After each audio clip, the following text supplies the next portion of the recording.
There you go. Right. So welcome, welcome. Thank you so much for coming along this afternoon, and it's lovely to see your beautiful faces. So I have a really lovely process to take you on today.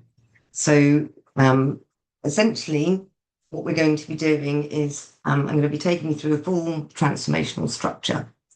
And what that is the theme of the class is mastering the human journey and returning to living from greatness.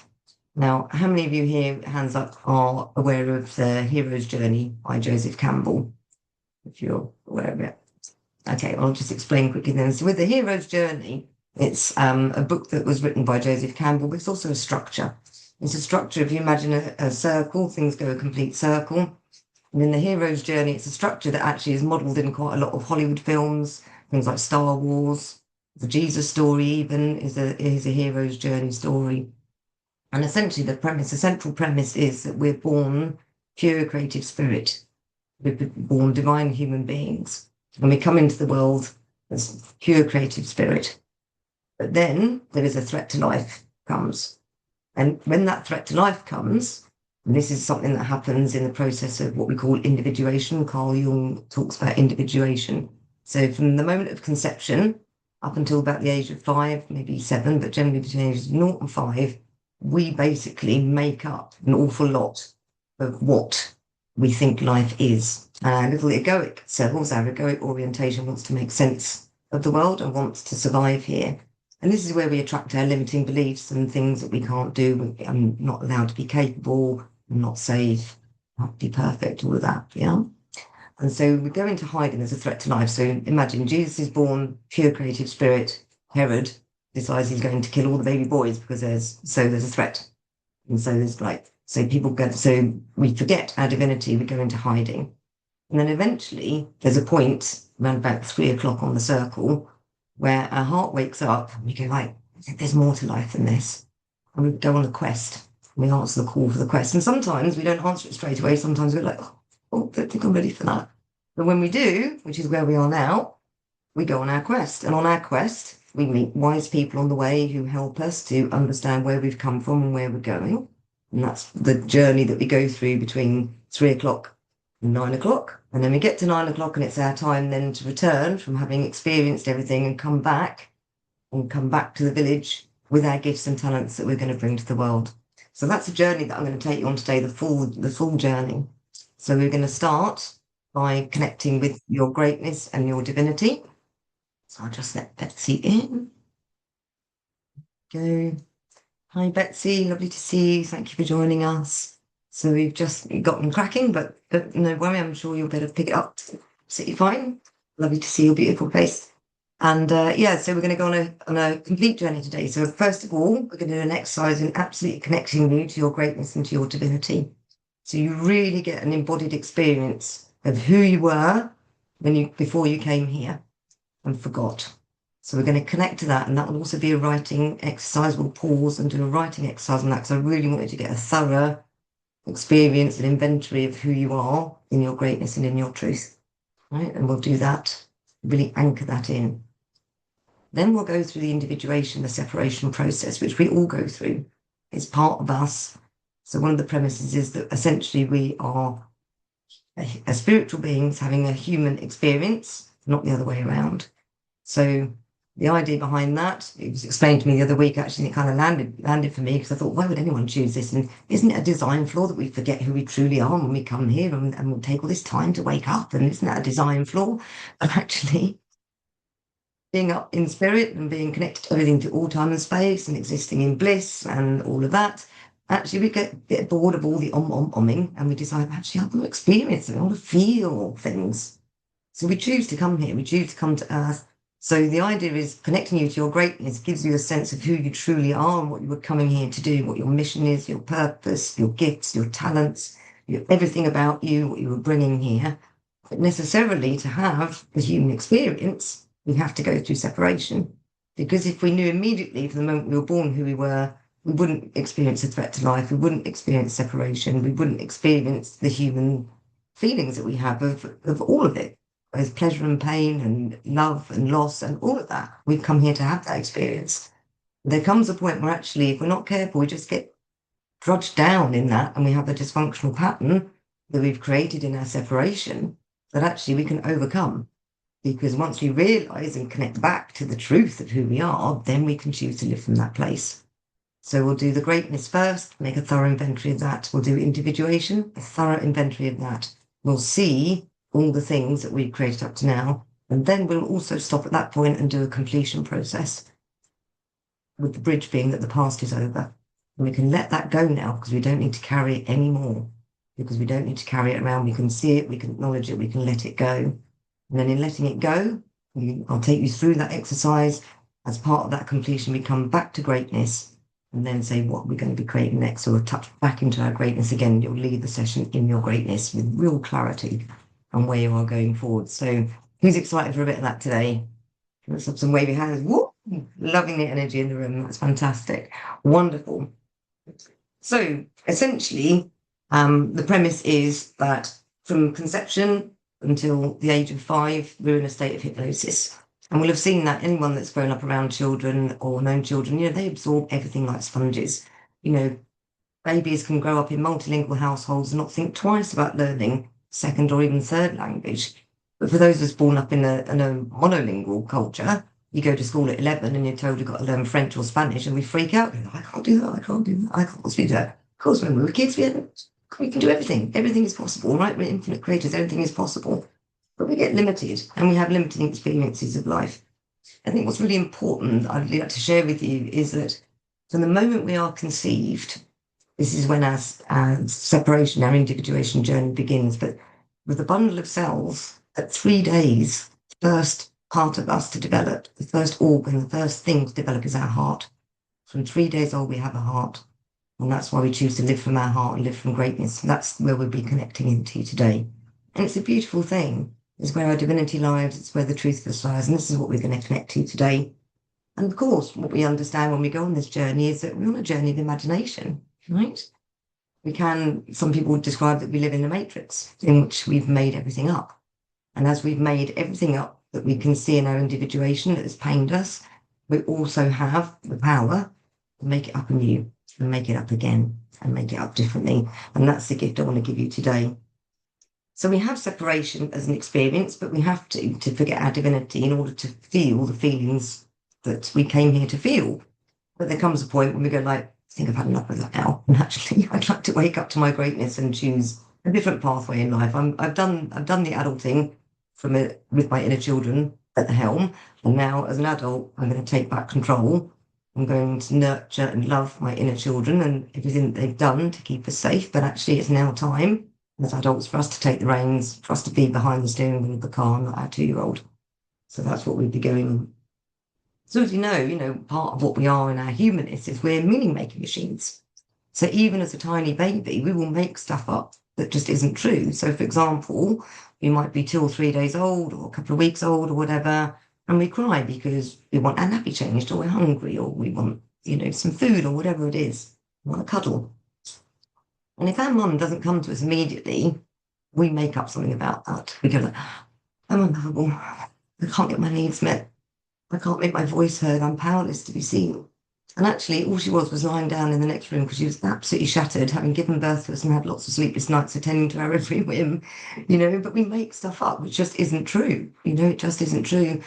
And there's no such thing as perfect parenting. Even with the best will in the world, there will have been a time where something will have happened. And if it wasn't from our parents, it'd have been from siblings, older siblings that were jealous of our arrival, other children, other family members, whatever, anything. And we absorb everything, not just from what we're in our environment in terms of our interactions with people, but what we hear on the radio, what we hear on the television, what we see in cartoons, children's programs, devices, especially now for kids that are put in front of as a babysitting machine, that people are absorbing, children are absorbing all of that.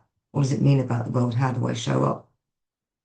So what this does is when we become these meaning-making machines and we come up with all this stuff, and it is crummy stuff that we make up about ourselves that, we're not allowed to be powerful, we don't have a voice, we can't be seen, we're not special, we're not good enough, all of that stuff. We make that up. And it actually takes us out of our creative orientation and what we've come here to do and puts us into a problem-solving orientation instead. And Robert Fritz talks quite a lot about this. So in the problem-solving orientation, we're not creating what we would love. We're actually creating compensating strategies to try and compensate for what we don't love and end up creating more of what we don't want rather than what we do want. So this is all about having a different track in life, a different orientation in life, understanding that it's almost like I see it like a set of railway tracks. You're going to have the egoic tracks and the beliefs alongside you, but you're also on your own train tracks. And it's being aware of when you've crossed over onto the wrong train and getting back onto the right train and not allowing that to be the dominant mastering of the journey. You're the one that's deciding where you're going and what you're doing and how you're doing it. So today we're going to go on a really powerful journey. I'm so excited for you. And so if you're willing to go on it and you're ready to see that you've created your life up to now and find out what it is that you've really come here to do, let's actually go on this powerful journey. So what I'd love you all to do is make sure that you've got a pen and paper to hand or an electronic device or something that you can record down what it is that you're experiencing. So I really want you to get a thorough inventory. And I will invite you, particularly with your greatness, really, really see the greatness, because that's one of the important parts. Individuation is too, so we need to see what to let go of. But the greatness is one that I really want to leave you with, and make a really good inventory of your greatness. And afterwards, decorate it, make it into a poster, stick it somewhere where you're going to see it. So every day you remember who you truly are and your greatness, right? This is a really important element on it. So coming into the space, what we'll do, we'll be going into a guided meditation. I'll take you through, I'll lead you through the whole thing. So I want you to just come into the space just by sitting comfortably, taking a few deep breaths and just presencing yourselves, choosing to get the benefit of this exercise, setting an intention for what you'd like to receive from this exercise. My end result for you is that you all have a really powerful journey. You connect in and really see your true divinity. I'm here to powerfully serve you, so I'd like you to know that. And if you feel comfortable, when you feel comfortable, to close your eyes, but also to be focused. We don't want any babooning in this space, no falling asleep. We want to be focused to get the information out and receive everything we're going to receive today. I'm just calling in everything to come and assist with us today. So let's be intentional about mastering the human journey. So this is leaving the cage day, exiting on the matrix day. And how do we exit the matrix? By seeing through it, by seeing the truth of what it actually is and how we can make it up anew. And for me, it's a bit like the Wizard of Oz. As the story of the Wizard of Oz is about seeing through the matrix, seeing through the veil. So our thoughts, our feelings, our limiting beliefs, they're not real. There's nothing wrong with us. We aren't broken, and we don't need to fix ourselves before we can create what we want in life. And it took a little dog, Toto, in innocence and not trying to go to Oz to fix himself, pull back the curtain and reveal the illusion. So let's make an intention to connect with our greatness. And our greatness is our true nature and purpose, our gifts and talents and abilities that we have to serve our mission in this human life. It's our connection to everything through all time and space. It's our divinity, our spirit, and our higher self. So I invite you to just kind of empty out of all thoughts and feelings and preconceptions. Tap into the energy of childlike awe and wonder at the world, like the child that has the first lick of ice cream. It doesn't say, "Oh, get that away from me, it's sugary, it's fat, it's going to be cold, it's going to make my teeth rot." It doesn't do that. It's just the first time they dip their toes into the water on the beach. So no prejudgment. They go into the space before you were hypnotized into thinking that things were good or bad or right or wrong. Now we're in that space. I want you to imagine a beautiful ball of light above your head. You can see and easily imagine a brilliant ball of light like a small sun, about the size of a large beach ball, hovering about 1 meter above your head. And this ball is just full of purity, energy, and bliss. And you are empty and weightless. And you can imagine and see yourself rise up there into that beautiful golden ball of light. And you're in that field, in this light. You're in the field of your greatness. And just notice it. Notice what it's like when you're there. There in your greatness, in your vastness, your expansiveness, in your freedom, your joy, your life force, your heart, your goodwill. Seeing yourself there in your power, your infinity, your eternity, and whatever else it is that you sense about that golden ball of light, which is you. Just get whatever it is that you need to know. A real sense of what you're about, your greatness. And this is who you really are before you came to Earth for an experience, before you experienced separation. In the golden ball of light, you are pure spirit. You're not your earthly personality. You're not your beliefs. You're not your limitations. That's just an egoic vehicle that holds you here and anchors you on Earth. It's called your humanness, and it's a beautiful thing, but even more beautiful is your soul, your heart, your power. So your golden ball of light is an eternal energy which you can effortlessly rise into and become at any time. It's a symbol of your divinity, of your greatness. And as you are risen up into this light and become the light and stand in the light, you're in the field of your greatness, and you're not just in it, you are it. And in your golden ball of light, your greatness, your divinity, you get just how powerful you are, how alive you are, how dynamic and creative and magical you are, and whatever else it is that you get that's true for you. The brilliance of your being, that eternal brilliance, your oneness with this earth and planet and life and everything through all time and space. So sense your energy, a real sense of who you are and your greatness, who you are with your gifts and your talents, your service, your inherent service that you've come here to offer the world, your love, your guardianship, all the threads that you bring to the woven tapestry of life. You can feel it, sense it, and get it. And know that you're one of many threads woven into the fabric of existence on planet Earth. And in your greatness, you get your part in the grand scheme of things. And you marvel at your own awesomeness, the true awesomeness that you've lost touch with up to now. You recognize the truth. You're actually a master of the universe. So really connect with your greatness now. And really feel into it and see it for all its beauty and majesty and gorgeousness and everything that you are.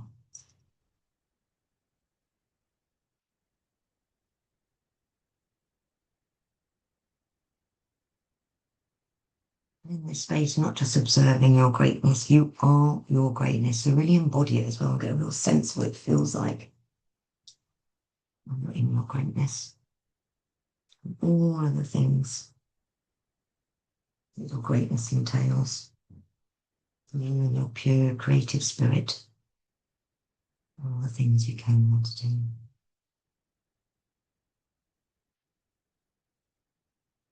And when you're ready, just relax your focus and come back to the room and pick up your pen and paper or electronic device. And just spend a little bit of time now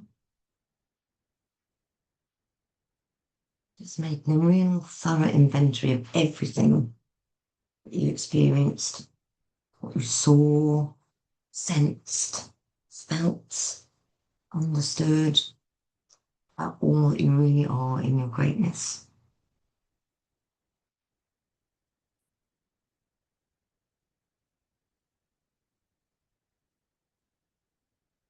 For a few minutes to do that, so there's no hurry. I just really want you to get a really full sense of what it was like to be you. It could be anything. It could have been, felt quite ethereal, could have felt really light and bright and or fizzy or whizzy or exciting or whatever it was. Just make a real thorough inventory of everything that you understood about yourself in your greatness. In a sense of your real mission.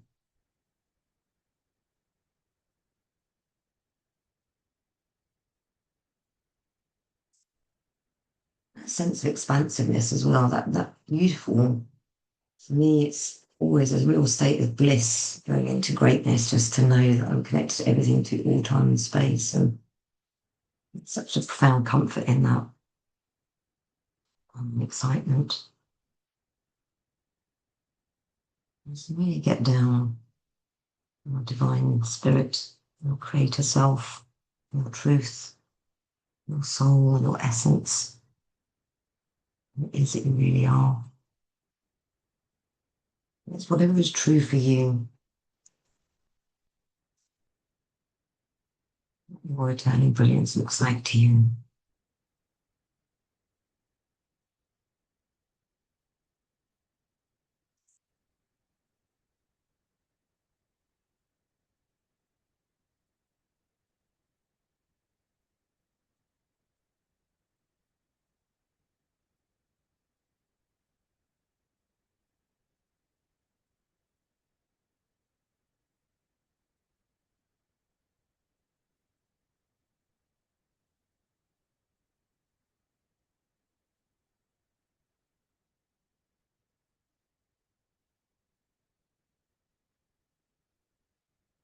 Children of the universe, made of stardust, everything to all time and space. We all have a heart, we all have a greatness and a beauty and a power and gifts that we're going to bring. And it doesn't matter if you're not super clear right now, but just ask what else did I experience was in there, and always rise up again if you need to. Because this golden ball of light is always there. It's always hovering there about a meter above your head to rise up into whenever you want to, whenever you want to connect again with source, with the all.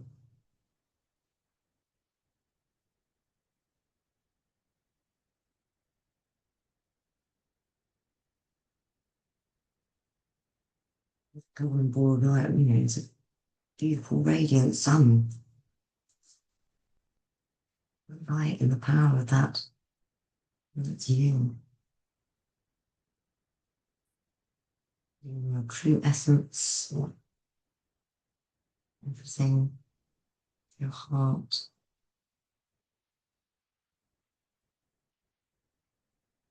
Alive and dynamic it feels when you're in that space. And connect that to source.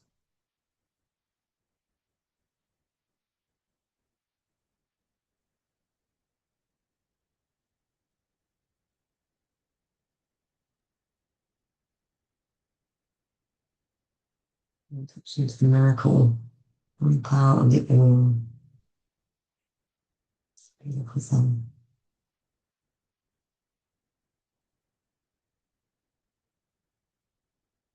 And brilliance.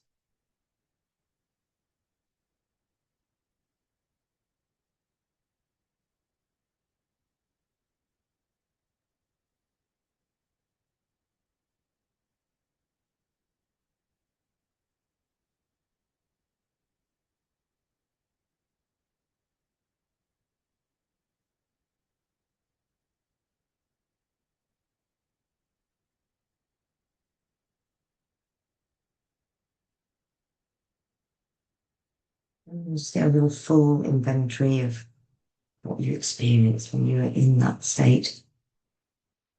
So knowing that we can go back there at any time, or we will go back there. We will be coming back there. Just really get a thorough inventory of all that you saw and sensed, experienced and understood about who you really are and your greatness. And we're sending it out of the human experience to be really connected with the all, the source, our universe.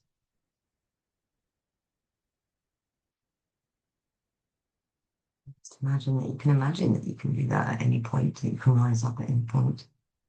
Just imagine, you can imagine going up into this beautiful space.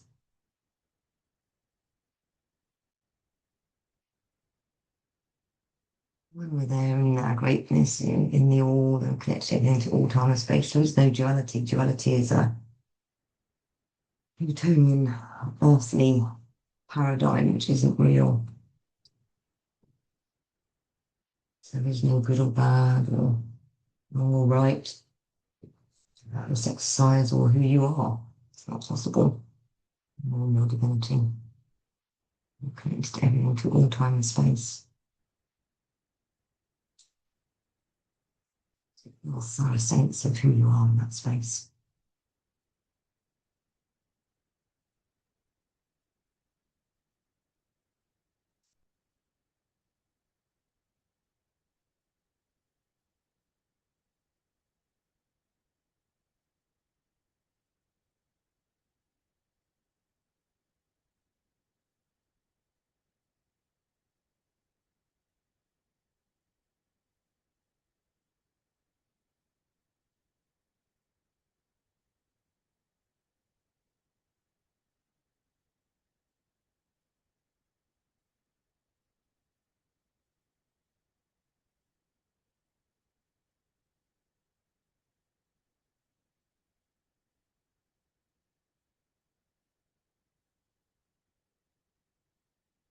Going until you're complete. Another minute or so. Just hold space for everyone else while they're finishing. Just get that real sense, read through the list of what you've written. And the beauty of writing, and actually this is something you can come back to after this session at any point, you can go into your greatness. And because writing is such a powerful intuitive exercise that the more you write, the more you tend to write, and you get symbols, you may wish to unpack them. That's your greatness is always going to be your greatness. It doesn't go anywhere. It won't leave you, it's always there to connect you into. We just forget sometimes, that's all.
Come back in and just have a few shares about what that experience was like, what you saw, what you received, how you found that.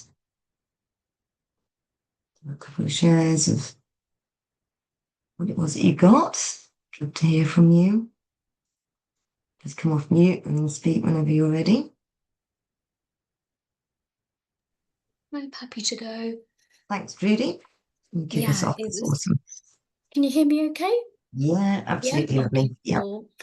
Oh, it was such a luxurious space. I felt like I was in a spa. I love the gold. Whoops. I love the goldenness. It felt like I was wrapped in a luxurious golden robe. Um, and yeah, it just had a real like quality of royalty, luxuriating deep rest, breathing out, blissful comfort. I felt I had a bare body, like glistening with health.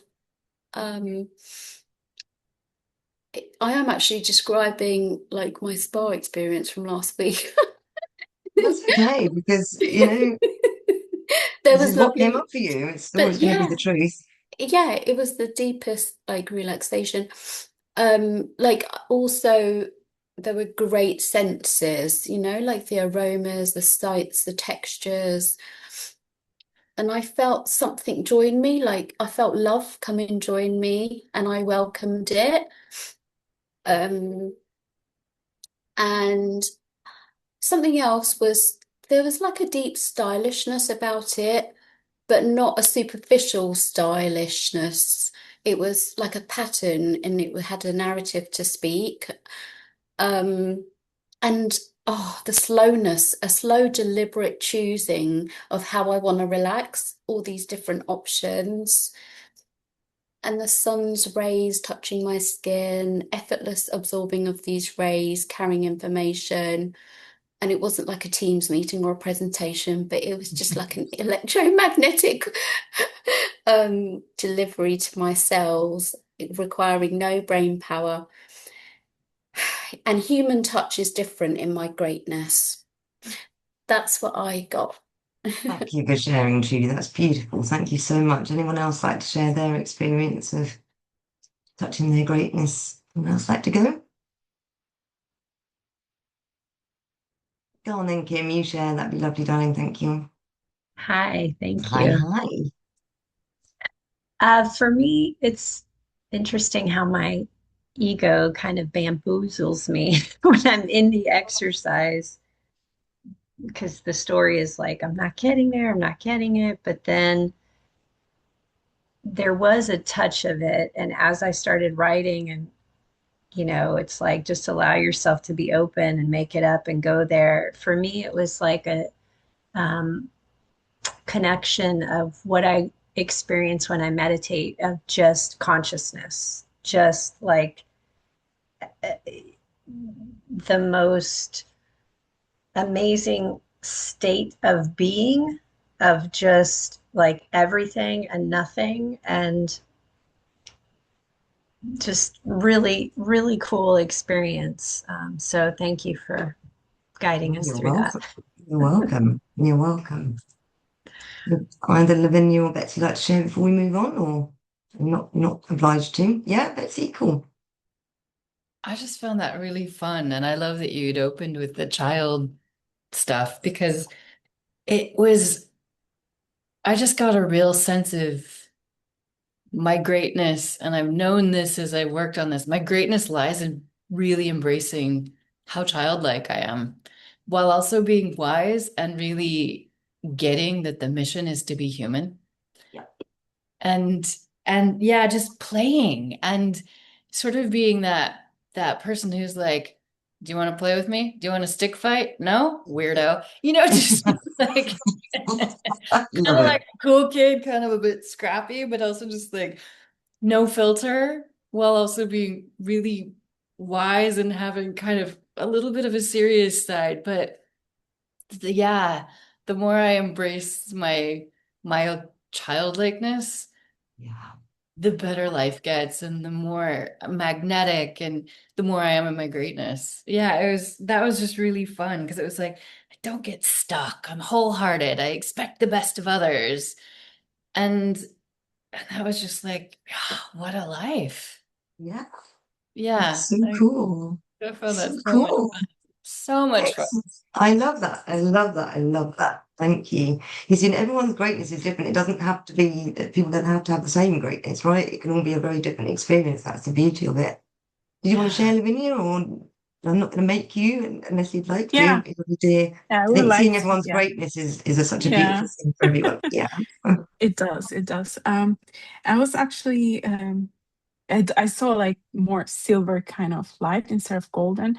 Like the moon was shining, and like Betsy said, like like I went back to be a child again, and then moving around and playing around with all the symbols that I saw, and plants coming, and then there was big trees. I love the nature, so I guess yeah, and like all the stars and people around me and children around me and so on. So it was beautiful experience. Thank you. Oh, you're so welcome. Thank you. Thank you for sharing. Thank you, everyone, for sharing so generously because, what a great space it is when we go into our greatness, right? Connect everything to all time and space, the wisdom, the messages that we're getting, the guidance we're getting to be more playful, to be in nature, to be in one with all consciousness, to relax and be in pure health. I mean, all of that is just what a wonderful thing. So we're going to park that. So we are coming back to it. And I want you to know that it's not going anywhere. We're just parking it to one side. But we will touch it again shortly. And now I'm going to take you through the individuation process. And like we framed up before, this is a necessary part of us to experience humanness, and we come here and we have to forget who we truly are, otherwise we wouldn't have a human experience. But in having the human experience, there comes a point where we can wake up, go on our quest and go, actually, there's more to life to this, and actually, I need to get back in balance. I need to stop living from the wounded child and actually live from the child of greatness, the childlike awe and wonder before there was any damage, before there was any pain and hurt and making that was happening. Before we got our limiting beliefs and shut ourselves down and think, oh, they're not shining too brightly because there might be too much, or really mature because otherwise people are going to think I'm an idiot, or whatever it is that we come up with. So we're going to go on that journey now. So now we're complete about writing that. We're going to go and experience the humanness. And so with this exercise, we are just observing it. This is not a re-traumatizing element. You are literally observing and see it as an observation exercise. You're observing everything that is happening.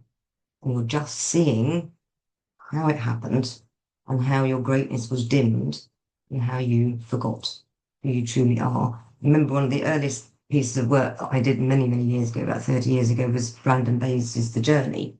And in that, you go through various layers to get to source, to your heart, and you experience that, and then you come back up again to then deal with what you need to deal with.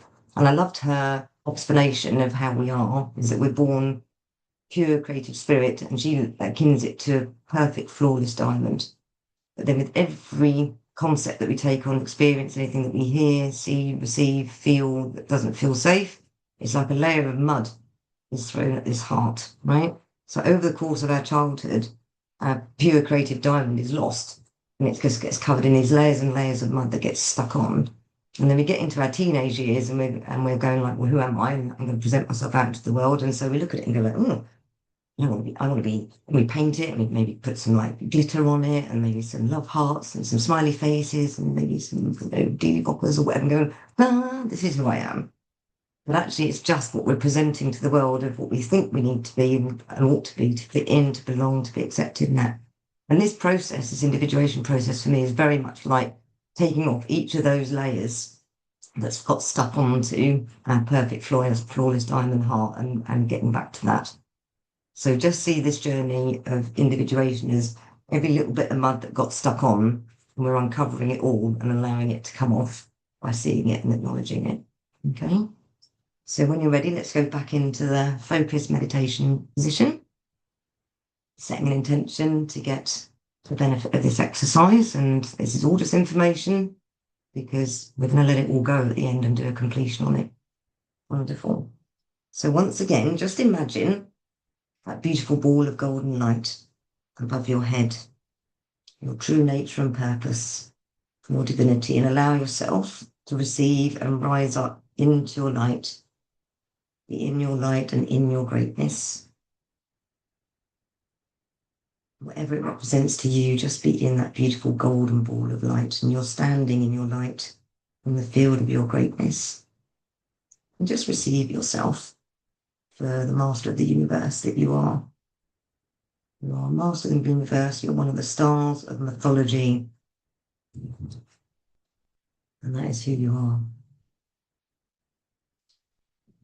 So here you are in your greatness, surrounded by greatness, the energy of oneness and greatness. And in your beautiful imagination, you can imagine that you are light, you're a body of light, you're a beautiful, beautiful star, traveling across the universe, through the galaxies, and through stars, and through space. And you're a star with a clear sense of where you're going. You're on a mission, you're going to planet Earth, and you're coming here to play. You come here to play on planet Earth and to have an individual experience of existence. And while you're there, you will fulfill a purpose and bring a thread to weave of what is being woven on planet Earth. You have a mission. You have your gifts and talents and abilities that come to serve you. And you have a passion to fulfill your mission. You're excited. And you see your mission. You notice your energy. You notice your gifts and talents, your soul urge. And that beautiful, beautiful star flying across space, whizzing, whizzing, whizzing through space. Whizzing, whizzing, whizzing. And there you are, with all that beautiful energy, everything that you're bringing, that beautiful cosmic light that you are, your greatness, your everything, your soul, your pure creative spirit. And just notice that you arrive. And imagine now you're arriving here on planet Earth. And of course, your arrival occurs with your conception. And you're conceived. And you're already forming in your mother's womb. And at day 3, you already have your heart. And your heart is open and listening to your pure creative spirit. And even at this earliest time, with these first cells dividing, your heart forming, you're already conscious. And you're actually already in the game. You're already in the game of humanness. And you're looking for validation. You're looking for feminine validation, nurturing, protection, care, and connection to the heart of your mother. You want to know there is a connection. And you want to know that there is a belonging and a love. A belonging and a connection. There's a nurturing and a care there. And as you form in the womb, just imagine that. Imagine your burning need for validation, even when you're just forming, that need. And just notice through this whole process, just any way in which that need might be unmet. The need for validation in terms of your sense of yourself, and your sense of your expectations as well. Any way in which that's not being met. Anything that's perhaps missing or maybe gone awry. And just notice what it is, and notice what you make of it. Notice what you decide about that. About yourself, about the feminine, about others, about the world, and even your projection to what this means about life, what you're going to have to expect, what you should expect in life, how life's going to go for you, and what you'll have to deal with, and the projection that that creates, the belief it creates. So just keep following yourself as you're forming in your mother's womb, just noticing that need for nurturing, and any way in which that need is unmet, and what you make up about it, you decide about it. And then notice now, it's the time of your birth, when you're born, and maybe there's even an event at your birth or something that happens around your birth, which also goes to your individuation and your separation, that affects your nurturing, or your need for nurturing, and the beliefs that you're forming. Just notice that and follow yourself as you go through the feminine nurturing phase. Those first few crucial hours, days, weeks, months, when you're in the phase where mother must hold the baby close so it knows it belongs in the world. You're in that phase. You're developing all the time. You know, you're born, you're forming physically and emotionally, mentally, and life's happening around you. And in what way are you wounded in relation to the feminine nurturing? How are you let down relative to your expectations, to your needs? And what do you make of it? What does this mean about you and your life? And how are you going to deal with it? How are you going to cope with it? What's missing from the recipe? It's a missing piece of the recipe that you're going to have to go and try and find. So follow yourself through this development phase. 1 year old, 18 months, 2 years old, you're probably walking now. And you're actually going to start gravitating more towards your father at this point. Not that now you're going to spend all your time with your father, because you're still going to require nurturing from the feminine, but actually, it's now that you're in terms of your validation, you're looking more towards your father. And transfer your attention to your father. So where are you now? This is like following yourself in the ages of 2, 3, 4, even up to 5, when you're more independent, walking, talking, getting around, coping with the physical world, the material world, mastering speech, relationships and connections, activities and functions, putting on your own clothes and feeding yourself and expressing your individuality and your will and asking for things and maybe not getting those things and trying to navigate how to deal with the household that you find yourself in. In this phase from sort of 2 till 5, this is where you look to your father, and wanting your father to see you. You need your father's acknowledgement. And you know that in Indigenous cultures, they say your mother gives you a sense that you have a heart, and your father gives you the assurance and the significance that you can bring your heart into the world. You want your father to take you to the highest hill so that you can see how it is. A bit like Simba and the Lion King and being taken up to the rock and being able to see all the prairie lands. That's what you want your dad to do for you. Say, look at what's all available to you. This is all yours. This is all yours. And you want your dad to see you and approve of you and how you're going. And say, yeah, this is for you. And you know it's how you'll succeed, and you need that. Really imagine that you really need that. Your ego desperately, desperately needs that validation from the father. It's really important. And so notice that need, and also the way in which that perhaps your father doesn't take you up to the hill. Perhaps he takes you to the lowest slopes. You know, actually, how far up the mountain do you go? And at what times and in what ways doesn't he see you and acknowledge you? This is the phase of the masculine validation, and how is it not being met?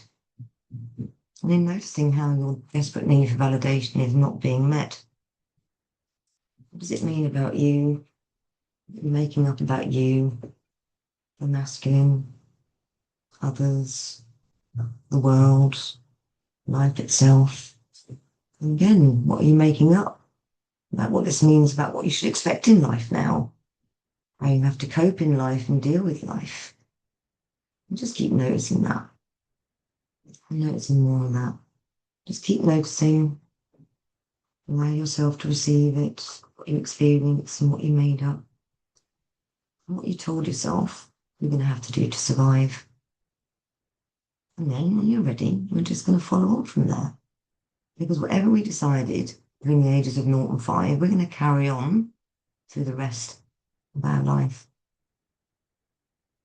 From 18 months to 2 years, 3 to 4, we have experiences, we take on beliefs, we figure out strategies. And so now follow yourself through life right up to now. And perhaps you first started venturing out from home, taking to other children's houses to play, or they came over to your house to play. Just notice what it was like when you first went to school.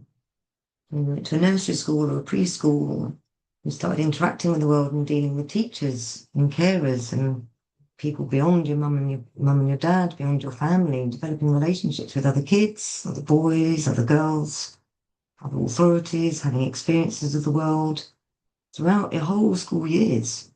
Junior school, middle school, high school, whatever schooling system you went through, you just trace yourself 5, 6, 7, 8, 9, 10, 11, noticing what it's like when you're out in the world and how you have to interact, what you decided you're going to have to be like, and that's how you're going to have to suppress yourself, or what you believed you're going to have to do. And as you're getting older and going up into high school, hitting puberty, and you're learning new things, you're taking a lot of information, you're learning about life, you're learning about relationships, you're learning about different subjects. And so just notice as you take yourself through your life, just notice the key events, the key patterns of experience, resembles what happened in the individuation phase and what you took on, what you came to believe. And just take yourself through life, just noticing the patterns of experience that have come up for you, perpetually come up for you based on what you experienced when you were younger and what you made up about that. It reflects your individuation. And just noticing that.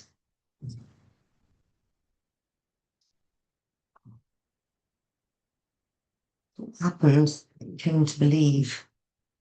Notice how the prophecy is fulfilled throughout your life. To after school, as a teenager, becoming a self-functioning unit in life, going on to higher education or starting working maybe, establishing a career, or trying to figure out what you want to do with life, and how you go about that, looking for work, education, whatever life's like, whatever yours was like, just noticing it. The patterns of experience that reflect your earliest experience in life, what you decided, what you saw. And when you're ready, just seeing how it's played out right up until now. Know that this is just an exercise in observing those patterns and those experiences, how those early years shaped you, and your separation, your sense of separation, has kept you trapped in different patterns, different limiting beliefs. Just when you're ready, and feel that you're clear, just come back and just start recording with a pen and paper all that you witnessed, your experience. No, we're going to let it go. This is information that's really unique to you, your own experience. But you can see how you've made stuff up. And just write down everything that you got. We've got a good amount of time just to make sure you get a really clear sense of what that journey was like, knowing that we're going to let it go. So sit with the tension, hold with that tension with what you may have observed, and knowing that it's an illusion.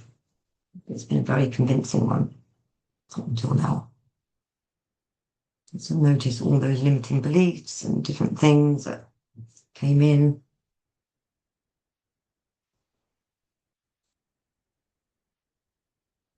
Close you down.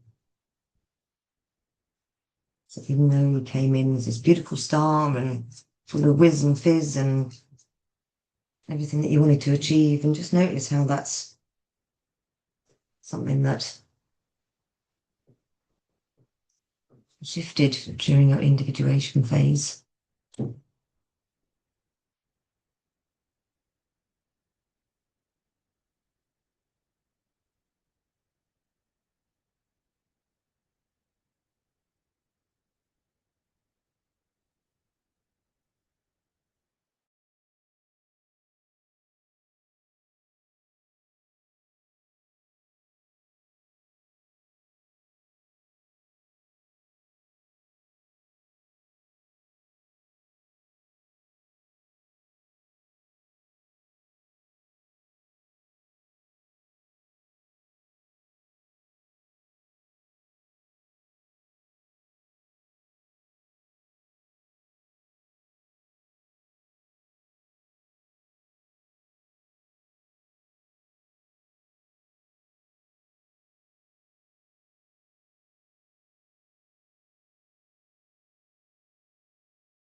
Just get a really thorough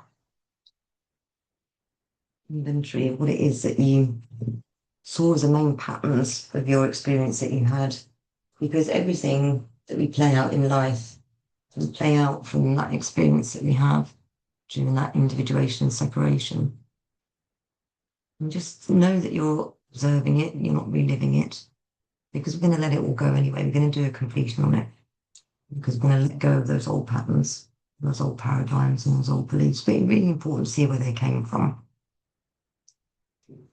so we can let them go. And just see how the beliefs that we might have come up with about not being worthy or not being safe, or feeling that we're not allowed to shine, we must hide our light because If we don't, then other people don't like us. To hide who we truly are, because it's not safe to be brilliant and wonderful and busy and lovely. It's the stuff that you're told you're not allowed to do that. It's not safe to exist. It's not safe to be you. It's not safe to be you wanting things. It's certainly not safe to be you wanting things and asking for them. It's certainly not safe to be you getting the things that you want. And what that means, we make up about ourselves and others in the world. That we're powerless, others have more power, the world is unfair. And when we're carrying around those things, it's what the ego believes, and the ego, between the ages of 0 and 5, comes up with a survival strategy. And what you can see in your journey, from conception to now, is how those patterns, those survival patterns have played out. Now, if you felt powerless as a child, we tend to give our power away to others. We try to get power, but we actually give our power away because our fundamental belief is that we're powerless. And whatever we have as our fundamental limiting beliefs, our little ego thinks we need to fix that part of ourselves first before we can go for what we want. But what we understand today is that's just an illusion. We just made stuff up. We imagined it. So the experience may have appeared real, but it's not the experience itself that we gave meaning to. We gave meaning to the experience as we felt it, the thoughts and the feelings that derive from that experience. People can go through all sorts of trauma, big T, little t trauma. And different people will have different outcomes and experiences of that, of what they make it mean about themselves. And there's no judgment in this space. We're not judging your ego or you or parents or anyone. This was just part of our separation experience. And I do believe that those of us that are really powerful light workers in here to do light work, we have often experienced the hardest of times because it's prepared us for what we're here to do. So there is a beauty in it of just being able to see it for what it is, knowing that we made it up and we can make it up again, because actually when we come into our greatness, that's where we truly want to live from. So just make sure you get really thorough. It might be really useful when you're holding the tension with this and writing it down and receiving and recording what it is that you got and what you saw, what your patterns. You may see some really big scale patterns like, oh, every time I go for X, this happens. Every time I try and shine my light, someone comes along and tries to swipe my head off. You might see some big style patterns like that. You might see some other beliefs. It doesn't matter. There might be feelings of sadness or fear or loneliness or invisibility. It doesn't matter. I'd like you to make a thorough inventory of those and ideally list out the key elements, because that's what we're going to do the completion on. That's what we're going to let go of. Let go of all the stuff that no longer serves you, because you're here to live from your greatness, from your separation. Right? It's time that we harness that little ego and our little inner children who've done a very good job up to now, keeping us safe. In fact, we're in this room together. Our little egoic selves go, brilliant job, 100% survival rate. Isn't it amazing? We'll have more of that. So the resistance comes when our ego thinks we're going to go off piste and do something it's not experienced before, and it starts to freak out, going, well, hang on a minute, I've not tested that strategy for safety. Rather, we do our own old ways because we know we survived those. The ego isn't preoccupied about whether our experiences bring us joy or pain or whatever. It just wants us to survive. But we know in our greatness that we can exist on a completely different creator, magical, wonderful, divine light worker level. And that's our true mission. So it's time for us to wake up, stay awake, and be on that mission. And that's what we're here to do. So just really make sure that you get a complete picture. You've got a real idea of the key things that you know have been running the show, key beliefs, key feelings, key thoughts, Thoughts and feelings aren't real, it's an illusion, albeit a very convincing one, as Einstein said. Reality is an illusion, albeit a very convincing one. So when we know that we can go deeper and see deeper, and see it what it really is, then we can shatter the illusion like Toto in Innocence, pulling back the veil. He went to the Wizard of Oz just to be with Dorothy. Everyone who were in the Wizard of Oz wanted something. Dorothy wanted to get home. Was it the lion that wanted a heart because he didn't feel that he was brave, and it was the straw man who wanted a brain because he thought he was stupid, and Tin Man, whatever. They all went for something. They all went to try and fix something about themselves, thinking that if they fixed themselves first, then they could have what they wanted. Then they could live the life they wanted, because that's what they were being told. They needed to fix themselves. They weren't quite ready. There was something wrong with them. And it was Toto who went with no judgment, no ideas, not trying to fix himself at all, other than just being, in innocence, and Dorothy's loyal friend who pulled back the veil and realised this tiny little magician who made himself look really big, right? So just imagine the tiny little magician is our egoic selves, and we're pulling back the veil and going like, they're not quite as big as you seem. And that's the journey we're on. Awesome. So when you're complete, let's just come back and just have a couple of shares. You don't all have to share, just share what that was like for you, and understanding what it is that you saw. Would anyone like to share what they saw as popping up? If you feel comfortable, you don't have to. Can share, Kim? Thank you for kicking us off. Sure. Yeah. The overall theme was like behave or be punished. So it was, controlled into conforming to what was accepted, being quiet, staying small, seeking permission, staying hidden. So lack of safety, lack of being allowed, lack of belonging, looking for acceptance, struggle, hardship, and yeah.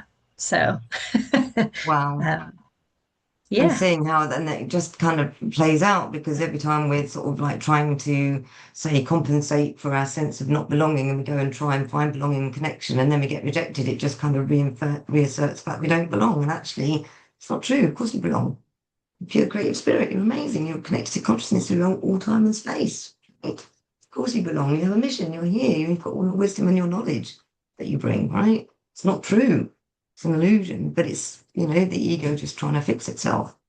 Thank you for sharing and kicking us off, Kim. That's really powerful. Yeah. Thank you. Were you complete, by the way, or did you want to say anything? Perfect. Anyone else like to share their experience of process of separation? Thank you, Trudy. Yeah, there was a lot of well, before the individuation, like there was so much play and freedom. And then at the individuation point, I was so bored and fed up. And I couldn't move. I couldn't play. And I was so grieving playfulness. And my friends who used to knock on the door and ask my mum, is Trudy allowed to come out to play? So all that stuff just was missing. There was a big void and grief around that. Freedom was gone. I felt like I was in a straitjacket in a chair. Like I hate sitting down for too long. Like I get fidgety, and I've just realized that I've spent most of my life sitting. Like it was, yeah, it was just schoolwork.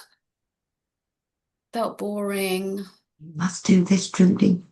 You Yeah, must be a good student, and you must get top grades, and you're not allowed out to play until you've done your homework. yeah, And it's that control, control, control, exactly. We know in our greatness we're connected to everything, to all time and space. We know that we are free spirits, and yet we come here, and then suddenly everyone is trying to go like, Yeah, yeah, yeah, similar to what Kim said, actually. Yeah, it was very black and white, and loss of freedom. Yeah. yeah, brilliant, brilliant share. Thank you. Anyone else like to share? You don't have to. It's perfectly fine. Yeah, go on then, Lavinia. That's awesome. This was a very uncomfortable and powerful journey. Yeah, yeah. I got tears through the whole thing. Mhm. Seeking for this validation from my mom, and like I I wasn't there, and then just being the perfect child, the one that doesn't cry, the one that just sits there and then diligently like work and do whatever without even no one telling that child what to do. It was yeah, Expectations hard. of perfection. Yeah. Yeah, Yeah. exactly. Mm. So many limitations, so many like don't talk, don't say, just be quiet Yep. in one place. Yeah. Mhm. But very opposite to the connection to my father when you were talking about like the father validation and stuff like that, and then how like has always been like completely different. Mm. And that brought like a little bit of like this freedom of in the whole scene. But um was really uncomfortable. I have to Yeah. be No, honest. well, Yeah. I honor you for sitting in the discomfort, knowing that Yeah. it's not real, that we made it all up about Yeah, ourselves exactly. because, Yeah. right? Because, Yeah. you know, Mhm. hang with the tension of the process because we are going to connect back to our beautiful greatness again, like I promised at the start. We're going on a complete journey. I'm not going to leave you sitting in the grot, Mhm. but it's Mhm. important to know the grot, to know how it Yeah. shaped us and some of the decisions that we made. And thank you for sharing. It's really, really generous of you to share. Perfect. Go on then, Betsy. Last but not least, eh? I'll go. Yeah, I really felt that in my body. It was like heavy and cold misery. And yeah, I just sort of, the headlines were, I've spent my life making myself smaller because I'm too much, Mm. and relationships are not safe. Yeah. I'm better off doing things alone, and others get Mhm. to be loved and nurtured, but I don't. Yep. Powerful. Yeah. Powerful understandings. You can see, isn't it? You know, like this stuff that we literally made up from the moment of conception in the womb, right to the age of 5, then has shaped our entire lives. You know, I was born, you know, my time in utero wasn't so bad. I mean, I've known people that have taken this process through that they were felt so unsafe in the womb, they actually ejected themselves like 3 months early and were prematurely born because they didn't feel safe in the womb, and then they weren't safe when they came out either. But that was their solution at the time, was like, I'll just be premature and come out because it's not safe where I am.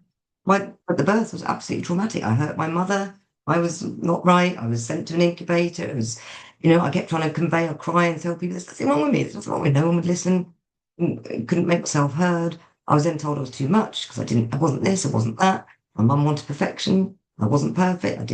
I couldn't drink. I had a milk allergy. I cried, you know, like, couldn't have been worse. And then all through my life, and everyone said, what's this stuff? Because everyone else was having siblings and like, oh no, you're too terrible. You're too bad. You're too much, you know. So all my life, I just thought, fuck, I better just like, stay under the parapet. Exactly, you know. And the liberation of actually seeing it, and I know it's uncomfortable, but when you see it, my God, the truth sets us free, right? Seeing it and realizing it's not true is such a powerful liberation, people. So, I mean, I honor you for diving in and sharing and everything. So let's carry on our mastering of the human journey. Let's go into the next bit now. So now that we've acknowledged our humanness and our individuation, and we want to let it go, right? Because we're done with that. We want to live from our greatness, and we want to master our human journey by bringing back our treasure, back to our village, back to the world, with our true gifts and talents, and living from our greatness instead. Right? We're done with that old paradigm. It's a load of old nonsense, right? So the premise is, the bridge of this training, this class, is that the past is over. Right? This is the whole thing about being in presence, why being in presence is so very important. People talk about the power of now, Eckhart Tolle, or whatever. Lots of people, it's about the breath, it's about being present in the now, right? Because every moment is an opportunity to refocus and to create differently and do differently by acknowledging the past is over and shifting our awareness to a different orientation. So, given that it was all made up anyway, and knowing that we made it all up and how it's just shaped our lives, we know how powerful we are, right? How powerful are we that on the basis of our conception through to 5, we made up all that stuff, right? How powerful are we? Look at what we've created up to now. The good, the bad, the indifferent, doesn't matter. Look what we've created up to now, knowing that we can go forward and create more powerfully with focus, creating from our greatness and not from our ego.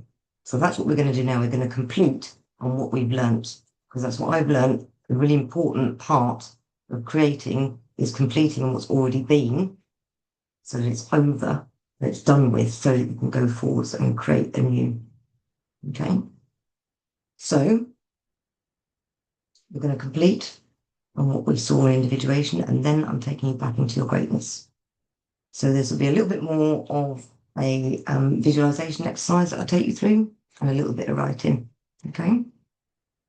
So before we, as part of the completion process, but before we do the next visualization, we just want you to write down the answers to the following questions. Just quickly, it's not going to take a huge amount of time.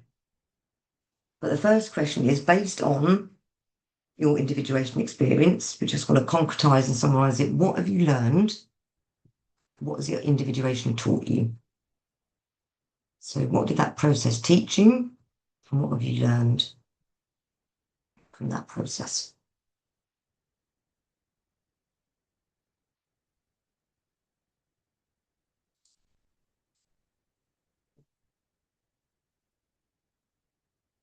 And then when you feel that you've complete on what it is you've learned and what your individuation experience has taught you, the next question then is, what have you created up to now?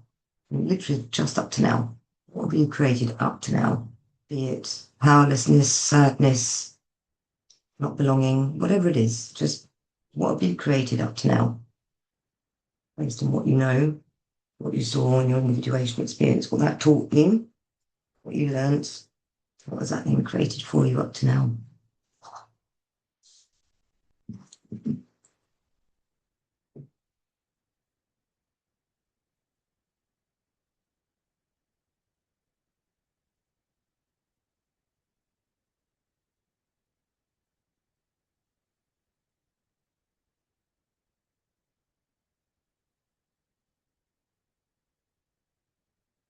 When you've looked at what you've created up to now, and you can really see what you've created up to now, literally up to now, because you're going to let it go. It's just up to this moment. Then this most important bit is, what are you over? What are you over? What do you want to let go of? What are you absolutely over? It could be people pleasing, staying in the shadows, playing small, being powerless, not being worthy, whatever it is. What are you over? Sadness, grief, anger, whatever it is. What are you over? And what do you want to let go of? Drama, whatever it is, unhealthy relationships, anything, any patterns or anything that you saw. Make a list. It's really useful to make a list of what it is that you're over and you want to let go of.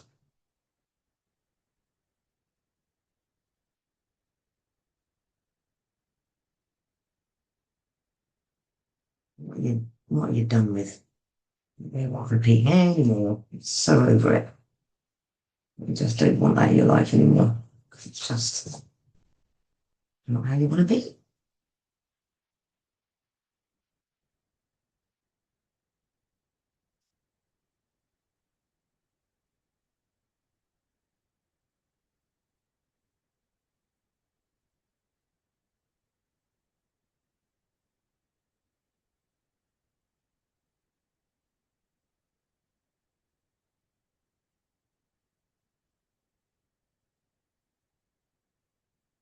Just make sure you're really clear on your list of what you're over and you want to let go of. Be quite good to have sort of, keep it simple, words. I'm over sadness, I'm over fear, I'm over rejection, I'm over playing small, I'm letting go of being little, of not being powerful, all that. Yeah. And just let me know when you're clear. You've got the list, because this is the next part of the completion process. Yeah.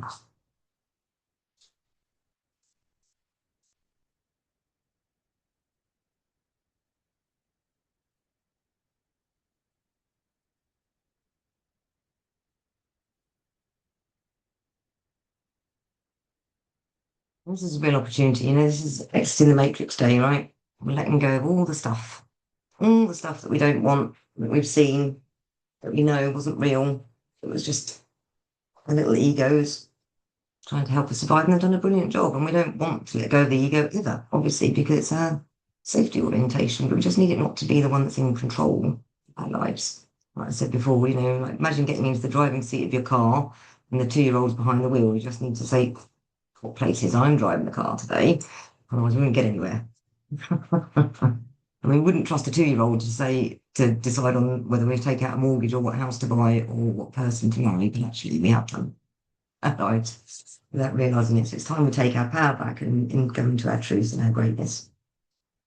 But the next part of this completion exercise, now that we're clear on the individuation and now we're clear what we've created up to now, seeing what we've learned from that, know what we're over and what we're going to let go of, we're now going to do another beautiful little visualization where we're really going to let go. Okay? Wonderful. So, assuming the focused meditation position again, just settling in, taking a few breaths, closing your eyes. And this time, I want you to imagine you're walking through a forest, through a beautiful forest. And as you walk through this beautiful forest, you can really sense smells and the tastes and the air, what it feels like to walk through this forest. You can perhaps hear your feet treading underfoot, maybe cracking twigs or leaves, or just get a real sensory experience of this beautiful forest. Maybe smell the smells, get a sense of how warm it is. If there's a breeze, maybe there's some birds tweeting. Just going on this beautiful journey in this forest. And you notice that there's a path to follow, and it's just a lovely path to follow. And you're going through this forest and just noticing it all, getting a real sensory experience, full sensory experience of what it feels like, what it sounds like, tastes like, smells like, looks like, as you walk deeper and deeper into this forest. It's a beautiful forest. And you're walking. Listen. I'll experience that, and you keep walking. And keep walking. It's a beautiful space. It feels really light now. It's lovely being in nature, surrounded by the trees and the flowers and the birds. And like get a sort of mossy smell, or perhaps you can hear some water flowing through a little rivulet, or your forest is to you. As you're walking through the forest, you notice that the path you're following comes to a fork. And it's my natural inclination to take the left fork of this path. And so you continue along the left fork, this path, continuing into the forest. And then the landscape's changing a little bit now, it's opening up a little bit. You can see the sky and the clouds, and the trees are thinning out a little bit. As you carry on along this path, you start noticing there's some flowers in the woodland.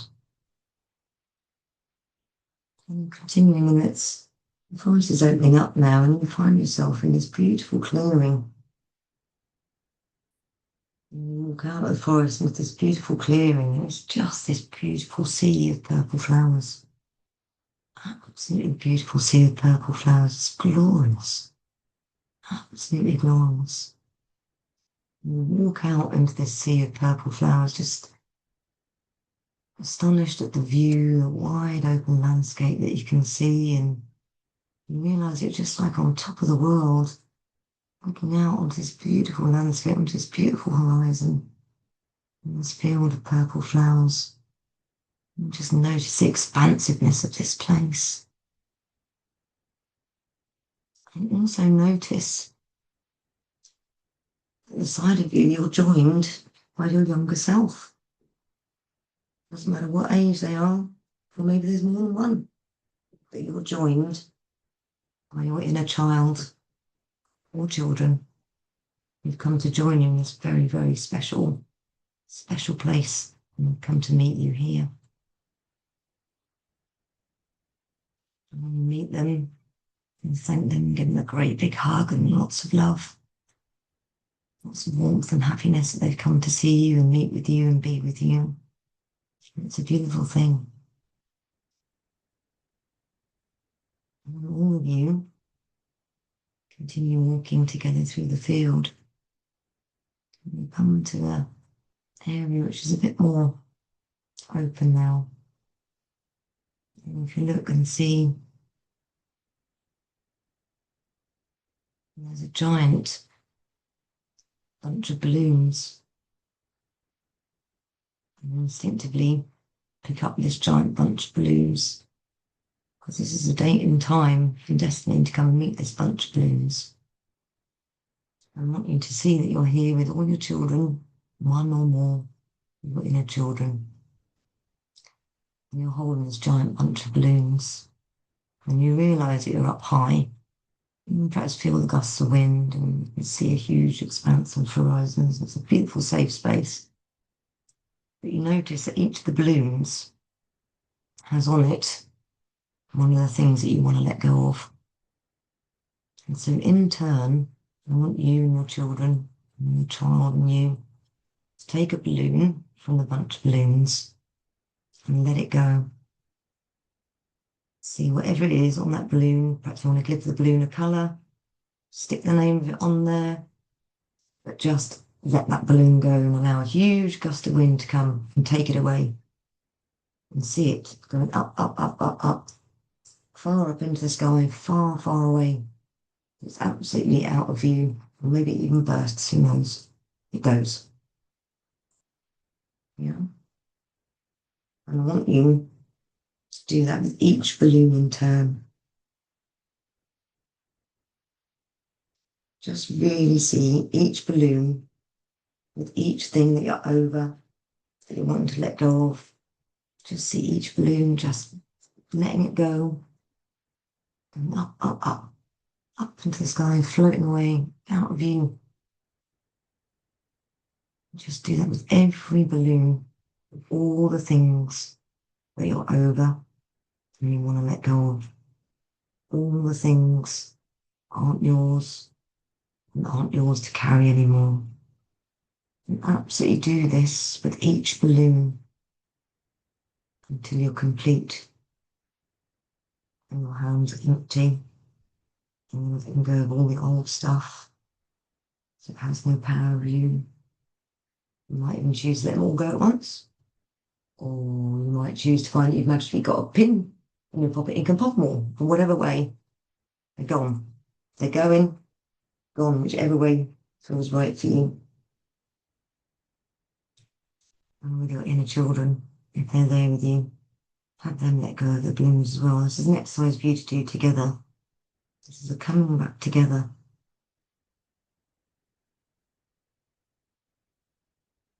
Your inner child or inner children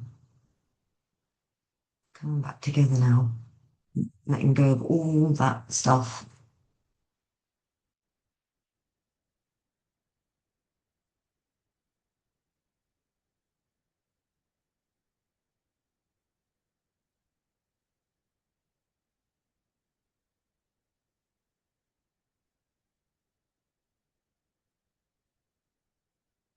It's all go.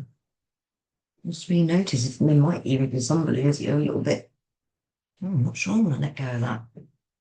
But no, you're going to. The stuff you're over, the past is over, and we're letting go of the past.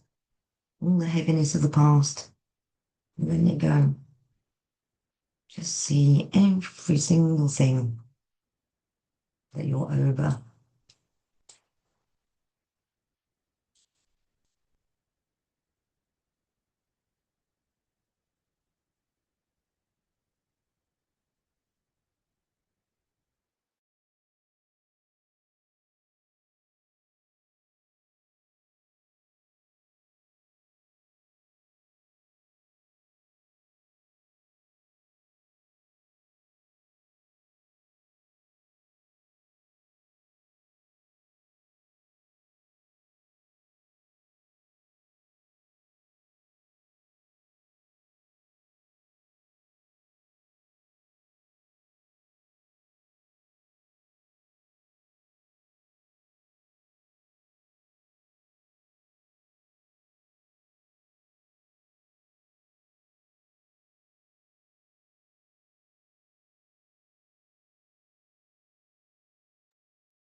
Really allow that full letting go experience, that full letting go. Just noticing what it's like when you actually let go of all that stuff. And you just stand there looking out over the whole wide world, free of all this stuff that you've been carrying. Just notice how good it is to let go all what you don't need to carry anymore because the past is over. In this moment now, you're going to create a new. Things are going to be different.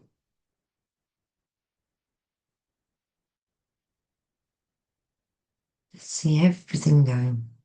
Everything going. Yeah, now that expansiveness, that lightness of being that comes with letting all that old crud go. Just give me a thumbs up when you're done, when you're complete. Perfect. So now, staying exactly where you are on this beautiful hilltop, looking out over this wonderful landscape vista, this landscape of your imagination, this beautiful landscape of your imagination. I want you now to remember your greatness. And I want you to see your greatness as that beautiful golden ball of light sitting above your head like a tiny small sun.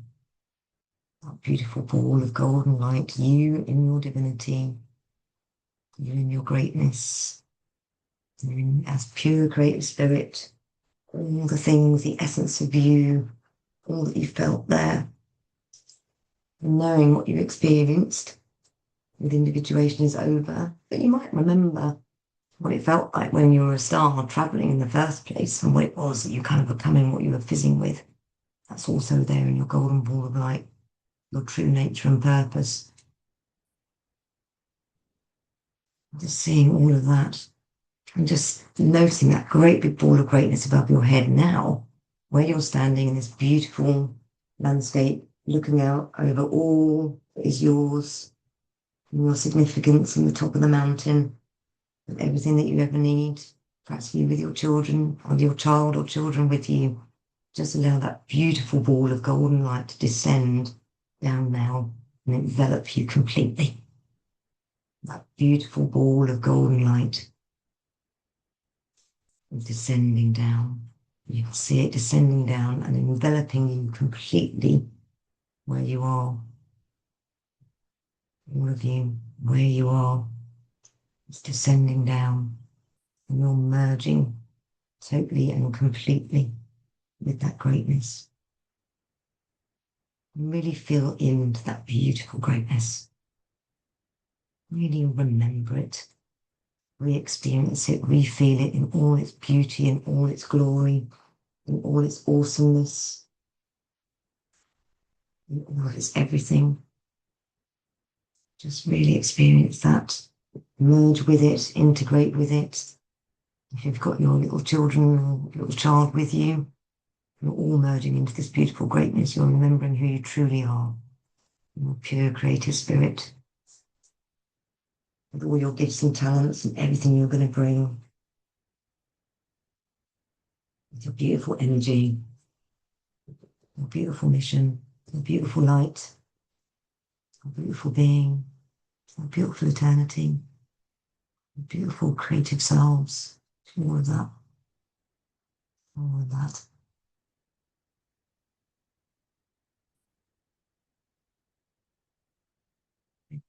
Bask in that beauty, that blissful state of being.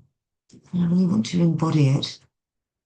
When you embody what it feels like when you're in your greatness, notice how your actual physical body, which anchors here on the earth, but how that feels when it touches that greatness, is in that greatness. Just notice what that's like. And notice that you can just come back and experience this at any point in time, any time, day or night. You can experience this because this is yours, it's your golden ball of light. It's always sitting there, meet above your head. In this experience, I really want you to integrate it, bring it down, really embody the experience. You get that real sense to yourself and your greatness.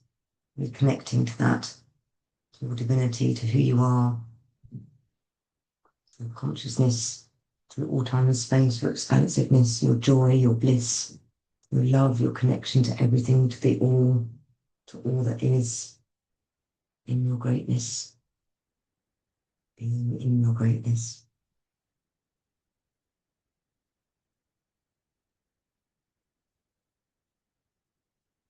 And when you feel that you've really embodied that element, your greatness, you're in your greatness, you are your greatness. You know what it feels like, looks like, everything about you in that greatness. The last part of the completion process is actually to answer the following question: what am I going to create next? How will I show up in the world? What will I do differently? Pick up your papers and pens and just, or your electronic device, whatever works for you, just in your greatness, because you're in your greatness right now. What are you going to create next from your greatness? How are you going to show up in the world in your greatness? What are you going to do differently now you're in your greatness and connected to your greatness? And just get a real sense of what it is you're going to do, how you're going to be, what you're going to create next, what life's going to look like for you. So it really complete.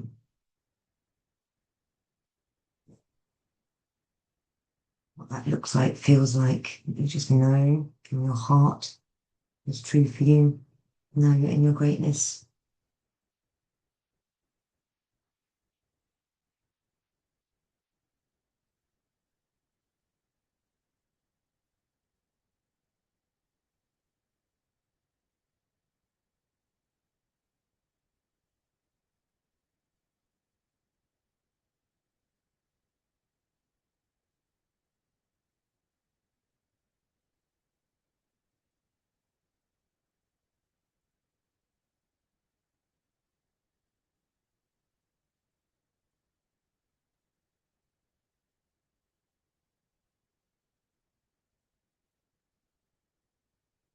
What are you creating next?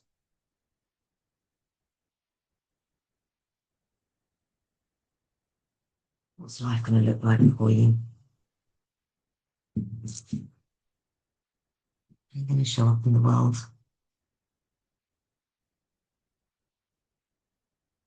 What inspired action you might be looking to take? What might ping in, go, ooh, I might go and get myself a Mr. Whippy from the ice cream van. Just have that experience. You're just choosing joy in your life, to live from your heart, whatever it is. What are you going to create next in your greatness, from your greatness, as your greatness? No, that's the real truth of you.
Sense of how life's going to be different from now on, what you're going to create, what your life's going to be for you now that you're in your greatness, and knowing that you can step into this beautiful greatness at any time you like, because it's yours. You all have it. We all have golden orb that we can rise into at any point or bring down into us, doesn't matter.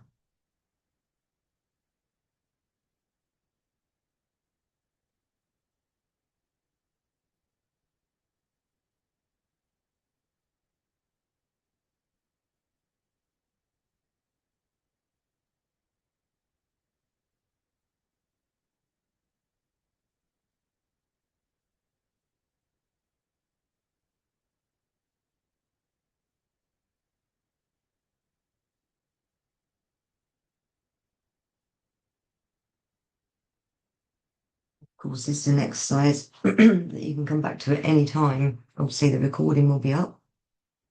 If you want to go through the whole process again, or with the tools that you have, you know that at any point you can just go back or notice where you're at, go into greatness, go, okay, how am I going to be in life? I'm in my greatness. You know? And always create from that space. So when you feel complete, just give us a thumbs up and then we'll have a little share. Thank you. Yay, thank you. So I'd really love to hear now, I'd love to hear now how life is going to be and what you're creating next. And also what whether you felt, how you felt about the completion process, whether you feel what you felt from that and what it is now that you've connected with your greatness and can see what it is you're going to create next. So who would like to kick us off with a lovely share, please?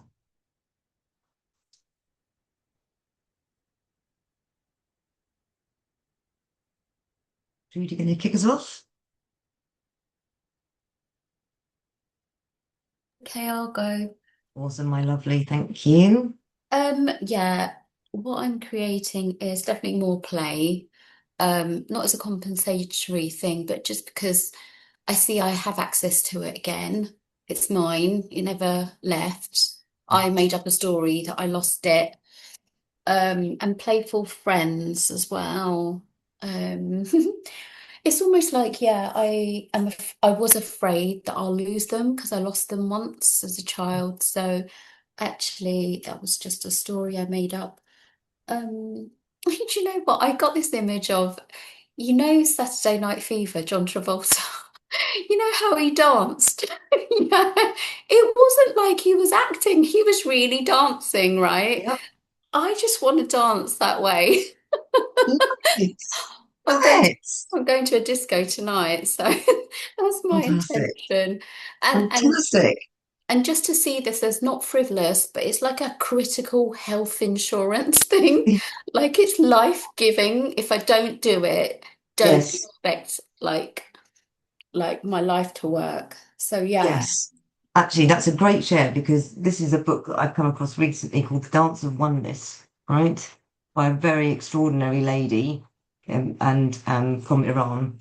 And she teaches dance and she talks about embodying love and luminosity to transform your life by dancing. And she teaches Persian dancing, various dance. She's been saying about it's all coming back into the divine feminine.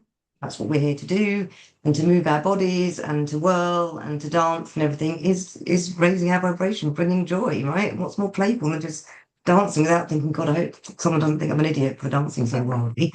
That's how I'm I've been vibing. dancing. Brilliant. Oh, that was lovely to Brilliant. share. Thank you. Yes, thank you. That's what a wonderful, wonderful thing. It's so great because, your playfulness is your truth. It just got shut down, but it is your true essence. It's not a compensation. You've shared in your original greatness that it's play. You were playful. Yeah, amazing, beautiful share. Thank you, Judy, for kicking us. Kimberly, were you going to go next, love? Sure. Sure. Yeah, I mean, I think the biggest thing for me was just to keep tapping back into that um, state of greatness and remembering that it's always there for me. Um, and it's so freeing and liberating to be in that state. It's like all of these human, earthly things aren't needed, aren't necessary, So it's like all is well. Yeah, So, yeah. And then, of course, the logical mind is like translating the individuation into that just being completely different than how I've been, because I see what that did for me and where that got me. And, if you want different results, you got to be different. You can't do the same Absolutely. thing and expect, something different. So, Exactly. yeah, thank you. Another Einstein quote. Yeah. The definition of Exactly. madness is doing the same thing over and over and expecting a different result. Yeah, 100%. Yeah, This is a that real and opportunity. Yeah, exactly. Yeah, to be able to come back to your greatness is a fantastic gift, isn't it? It always has been ours. We've just forgotten to take the bow off and unwrap it and have a good look. yeah. Thank you. Fantastic. So what are you going to be creating next then, my darling? What are you creating next? Well, it's funny. After all of this, I had written this book, Dare to Be Her, Yeah. um, while living in my car, dealing with health challenges. And I decided in all of this work to make it a live experience for women to show up and have a dare every day that like helps them, because the future self is counting on you to do that, right? To like break free of the program and the conditioning. And so it's basically a live experience of that book. Oh, I've got angel bumps. That is just like, oh, I want to cry. That is just so emotional. Oh, wow, wow, wow. Seeing you in your greatness, everybody, it's just really emotional. I see you've all lightened up, right? Everything now, all your rooms are lighter and your faces are lighter and everything is lighter. I'm loving what I'm seeing here. This is just so powerful. Oh, Lavinia or Betsy, would you like to share your experience? I'd love to hear how you went. Yay, my darling. I go first. Yay. um, Your greatness. it was really beautiful to see the whole journey. Even when you started through the forest, I mean, that's one of my favorite places. So, the joy, the delicious joy of creating this freedom, this playfulness, this being alive, sharing all that I love, dancing, singing, um, Yeah. making art, and just being playful and silly, and Oh, I'm so pleased. beautiful. Yeah, Oh, I'm so pleased. I'm so pleased. Thank you. What a lovely share. What a thank lovely you. share. No, you're welcome. It's my absolute privilege and pleasure. And Betsy, my darling, would you like to share? Thank you. I wrote my list and then realized at the end, I went, it's what I already have, but dialed up. And that was a really cool realization. So it's Excellent. just like, it's beauty, bigness, rich relationships, spaciousness, peace, wealth, comfort, play, sensuality, love, creativity. Yeah. Yeah, Wow. Expansion. Just an expansion of all those things. bigger. Yeah. Taking up space in the world. Wonderful. Wonderful. Oh, I'm so pleased and I'm so grateful to you all for coming. And it's just, for me, it's a very profound experience to take people on this journey because it's just of such service to do this. I just love this work. I live this work, breathe this work. And it's always lovely to share with others and just see when we go on the whole journey that it's just, isn't it wonderful to come back to our greatness, knowing that we can access it at any point in time. And we are human, so we can forgive ourselves. To err is human, to forgive is divine. Right? So get ourselves off the hook, come back to our greatness all the time. And so, just one last thing before we leave, one last exercise I'd like us to do. We call it the bowing down exercise in natural success. And what that is literally is that we all connect with our own greatness again. We just look around the gallery and we each connect with each other's greatness because we're all but drops in the one ocean, right? We're connected to everything to all time and space. It doesn't matter where we are in the world, geographically, physically, it's not real anyway. So we'll just connect with our own greatness and with each other's greatness, just as a way of honoring each other. All beautiful people here today. I just want to connect with all of you, from my greatness to yours, from your greatness to everyone else's. Just such amazing beauty, amazing light. I think I'm going to cry.